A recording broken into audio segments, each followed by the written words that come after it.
ಸನ್ಮಾನನೀಯ doctor Veeranna Charantimath ಅವರೇ, ವೇದಿಕೆ ಮೇಲೆ ಉಪಸ್ಥಿತರಿದ್ದಂತಹ ಪಕ್ಷದ ಎಲ್ಲ ಹಿರಿಯ ಕಿರಿಯ ಕಾರ್ಯಕರ್ತರೇ ಹಾಗೂ ಶ್ರದ್ಧೆಯ ಮಾತಾ ಭಗಿನಿ,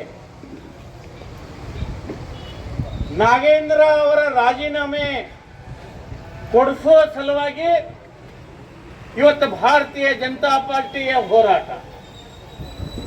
ಈ ಹಿಂದೆ ಕೂಡ ವಾಲ್ಮೀಕಿ ಹಗರಣದಲ್ಲಿ ಭ್ರಷ್ಟಾಚಾರ ಆದಂತಹ ಸಂದರ್ಭದಲ್ಲಿ ಯಾವ ರೀತಿ ಅಂದಿನ ಮುಖ್ಯಮಂತ್ರಿ ಸಿದ್ದರಾಮಯ್ಯನವರೇ ಒಪ್ಕೊಂಡಂಗೆ ವಿಧಾನಸಭೆಯಲ್ಲಿ 87 ಲಕ್ಷ ರೂಪಾಯಿ ಲೂಟಿ ಆಗಿದೆ ಅಂತ ಅವರು ಒಪ್ಕೊಂಡ್ಬಿಟ್ರು.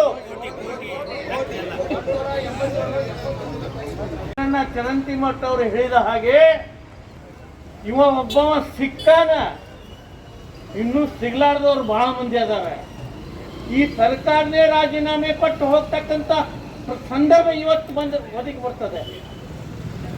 ಇದು ಕೊನೆಯವರೆಗೆ ಒಂದು ತಾರಕ ಮಟ್ಟಕ್ಕೆ ಬರುವವರೆಗೆ ಭಾರತೀಯ ಜನತಾ ಪಾರ್ಟಿ ಹೋರಾಟ ಮಾಡ್ತಾ ಇದೆ.